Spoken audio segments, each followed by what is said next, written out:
Magandang araw mga ka-stroke, good day. For today's video ay ipapakita ko po sa inyo ang isang nakakatulong din sa akin sa tuwing maninigas ang aking spasticity na baraso. Yan po ang aking ipapakita kung paano siya aalisin ang paninigas. So, bago ko po ipakita at lalo na kung bago ko pa lamang po sa aking channel, please subscribe at huwag nyo rin kalimutang i-hit ang notification bell para updated tayo sa mga video kagaya nito. At yun nyo na rin i-like. So, umpisa na po natin pagkatapos ng introng ito. Huwag pala sa aking channel na please subscribe naman. Ayan na lang yun sa mga channel mo.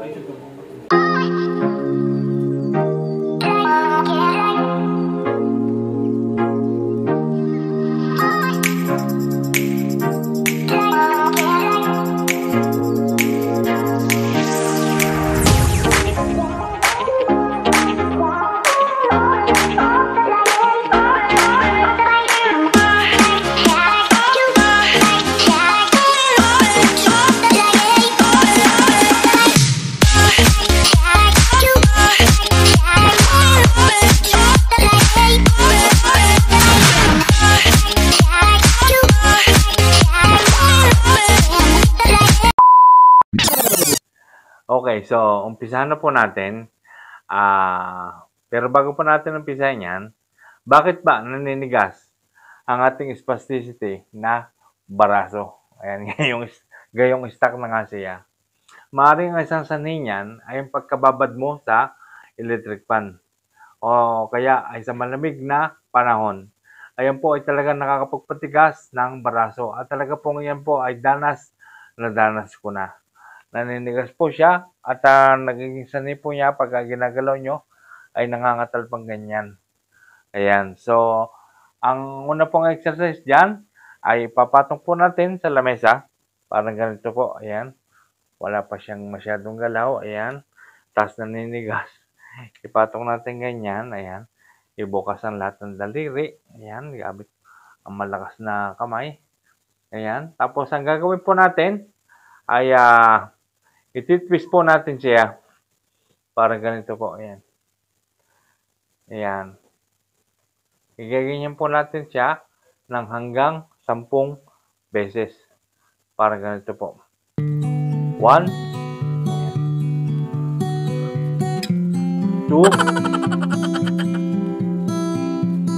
3. Yan. Kailangan tihayan-tihaya siya. 3, 4, 5, 6, 7, ayan, 8, 9, and 10. Ayan. So, ngayon, medyo matigas pa rin po siya. Ay gagawin po naman natin. Ang sunod ay ititihaya pa rin po natin siya. Ganyan. Ayan, ng matagal. Ayan. Tapos po, ay hagurin natin dito ng pagganyan po. Ayan. Hagurin po natin ng hanggang 10 beses din. Ayan. Ganyan po. 1, 2, 3, 4, and 5. Ayan, ganun po. Pero gawin na po natin yon ng 10. Ayan. Hagurin po. Mas maganda po kung may langis o kaya ay meron siya nagpapawis siya. Ayan. Ganun po. Para po siya madulas. Hindi siya masakit. Ayan. Madiin po dapat. Ayan. Ayan o. Tignan niyo po reaction na aking daliri o. Pagka inahagod pataas o. Dumidiretso siya. Ayan. Tapos gawin yan hanggang sa mararamdaman ninyo na lumalambot siya. Ayan. Dahil kasi yan sa sanhi din ng lamig. At syempre, sa matagal din ang pagkaka-stock sa isang pwesto, posisyon, na matagal na nakaposisyon na gano'n, eh tumitigas po talaga siya. Yan, ganyan po. Yan. Mararamdaman niyo yung paglambot niya eh. Ayan, at saka po yung ganyan. Kuhan po natin yan ng 10 beses. Ayan. Mararamdaman nyo ang unti-unting paglambot niya. Ayan. Mahalaga rin kasi na naiinitan ang baraso. So mga ka-stroke, meron pa po akong isang tip. Ayan, sasabihin ko na rin po sa inyo.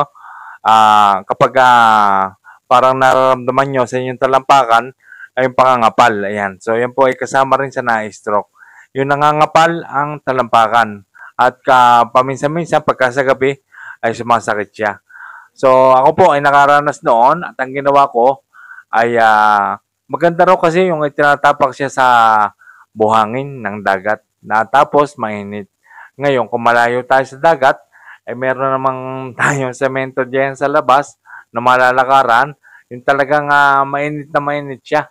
Ayan, pero pwede naman tayo magpayong eh. At tapos siyempre, gumamit din tayo ng walker o kaya cane para pag tinutuntong, siyempre medyo talagang mainit yon. Ayan, ilalakad po natin siya doon sa semento na mainit na sanhi ng araw.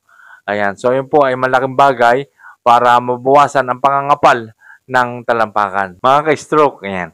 Nabalitaan nyo ba yung Itera Care? Yung ilaw siya na pagka tinatapat doon sa mga affected parts, eh, naigagalaw daw.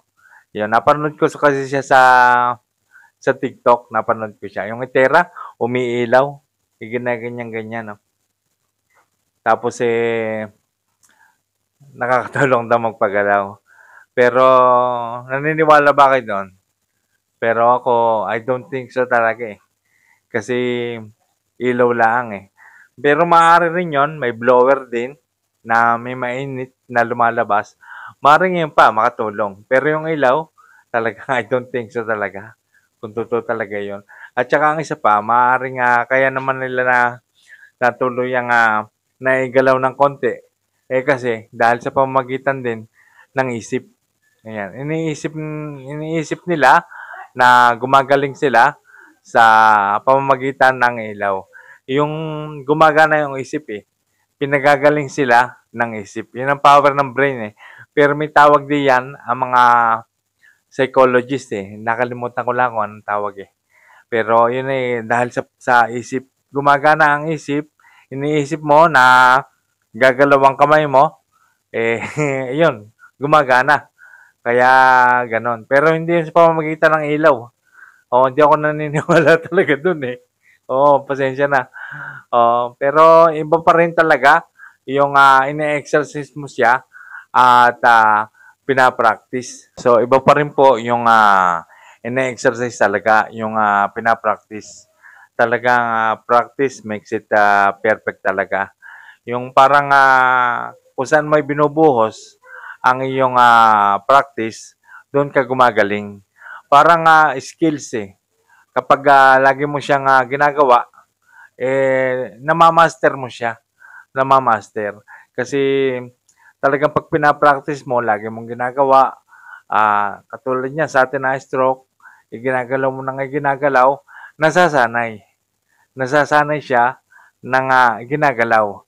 At nasasanay siya sa ganong gawi. Kaya dapat ay lagi siyang ginagalaw. At meron din naman tayong mga pattern nga ng exercise sa paggalaw para maitama yung kanyang kilos. Ayan, iba talaga, iba pa rin yung pinapractice mo, yung ina-exercise mo kaysa sa mga pinaniniwalaan mo na pinatatamaan lang ng ilaw ay nagalaw. So, pagka ikaw ay nag-exercise at pinagagana mo rin ng iyong isip na ang tawag talaga doon ay positive way. Yung iniisip mo na gagaling talaga, kaya mo. Yun ang tawag doon ay motivation and positive way.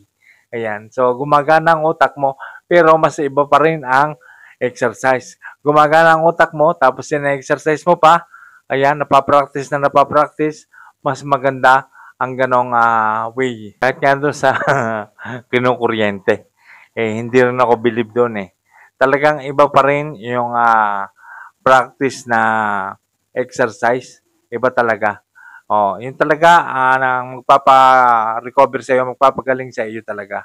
Magpapabalik sa iyong galaw. Kailangan ina-exercise at yun nga, ginagalaw siya ng ginagalaw. Exercise is the key. Hindi ka mapapagaling ng kung ano-ano Mga kuryente, ilaw, ayan. Hindi yan At saka yung mga panghaplas-haplas, mga pinupunas. Hindi totoo yun. Iba pa rin talaga ang exercise. Exercise is the key. Mas pinaniniwalaan ko yon kasi talagang base naman talaga sa aking experience. At nakita nyo naman ang epekto sa akin talaga ng exercise. Ayan. So, yan po ay natutunan ko rin dati sa aking therapist. Ako pinagpa-therapist din nung una. Pero hanggang sa ako na po ang nag-research. At saka talaga namang gumagana. At inaalam ko rin kung paano epekto. Yun, ganun po ang ginawa ko. Exercise talaga ang pinaniwalaan ko talaga. Kasama rin nga yung motivation. Yun. At saka talagang naniniwala ka sa iyong sariling kakayahan. At syempre, iniisip mo lagi positibo. Yung laging ang mangyayari ay laging tama ang iyong desisyon. Dahil sa paniniwala mo nga sa iyong sariling kakayahan. At number 1, syempre, yung talagang panatag na loob mo at tanggap mo nga kung ano ang nangyari sa iyo. Yan pang isang malaking may tutulong din talaga sa iyo. Yan, walang ibang magpapagaling sa iyo kundi ang iyong sarili. Nakadepende talaga, inuulit-ulit ko, nakadepende sa iyong sarili ang iyong paggaling. Kailangan talaga maniwala ka at magtiwala ka sa iyong sarili. At syempre, kasama rin diyan ang pananampalataya sa Diyos.